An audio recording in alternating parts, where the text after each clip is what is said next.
নমস্কার বন্ধুরা, বঙ্গ রেসিপিতে আপনাদের সবাইকে স্বাগত। আজ আমি আপনাদের বানিয়ে দেখাবো চিকেন রেশমি মশলা। চিকেনটাকে প্রথমে ম্যারিনেট করে নেব।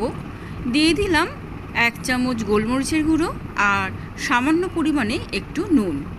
গোলমরিচ আর নুনটাকে ভালো করে মাখিয়ে নিয়ে আধা ঘন্টার মতন রেখে দেব। গ্যাসেতে কড়াই বসিয়ে দিয়ে দিয়েছি সাদা তেল। তেলটাকে গরম করে নিয়ে দিয়ে দিলাম 2 বড় সাইজের পেঁয়াজ কুচানো। পেঁয়াজটাকে একটু ভালো করে ভেজে নেব। পেঁয়াজটাকে সাদা করে একটু ভেজে নেব। দিয়ে দিয়েছি 10-12টার মতন কাজু বাদাম। কাজু বাদামটাকে দিয়েও ভালো করে পেঁয়াজের সাথে ভেজে নিচ্ছি। কাজু বাদাম আর পেঁয়াজটা ভেজে নিয়ে আমি ঠান্ডা করে মিক্সিতে পেস্ট করে নেব। ওই কড়াইয়ের মধ্যে আমি আরও কিছুটা পরিমাণে সাদা তেল দিয়ে দিয়েছি। দিয়ে দিলাম একটা তেজপাতা, 1 চামচ গোটা জিরে, গোটা গরম মশলা আর দিয়ে দিলাম গোলমরিচ। মশলাটাকে ভালো করে ভেজে নিয়ে ম্যারিনেট করা চিকেনটাকে আমি তেলের মধ্যে দিয়ে দিলাম। চিকেনটাকে এবারে ভালো করে ভেজে নেব। চিকেনটাকে ভালো করে আমার ভেজে নেওয়া হয়ে গেছে। এবার আমি চিকেনটাকে একটা আলাদা জায়গায় তুলে নিলাম। আরও একটু আমি তেল দিয়ে দিয়েছি। দিয়ে দিলাম 1 চামচ বাটার। বাটার আর তেলটা ভালো করে গরম করে নিয়ে দিয়ে দিচ্ছি আদা আর রসুন বাটা।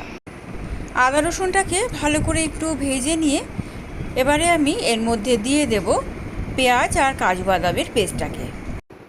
আদা রসুনটাকে ভেজে নিয়ে পেঁয়াজ আর কাজু বাদাম বাটাটাকে দিয়ে দিলাম। পেঁয়াজ আদা রসুন বাটাটাকে ভালো করে এবারে একটু কষিয়ে নেব।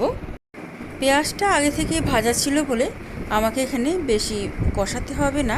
দিয়ে দিলাম টক দই। টক দইটাকে দিয়ে এবার একটু ভালো করে নাড়াচাড়া করে নিচ্ছি।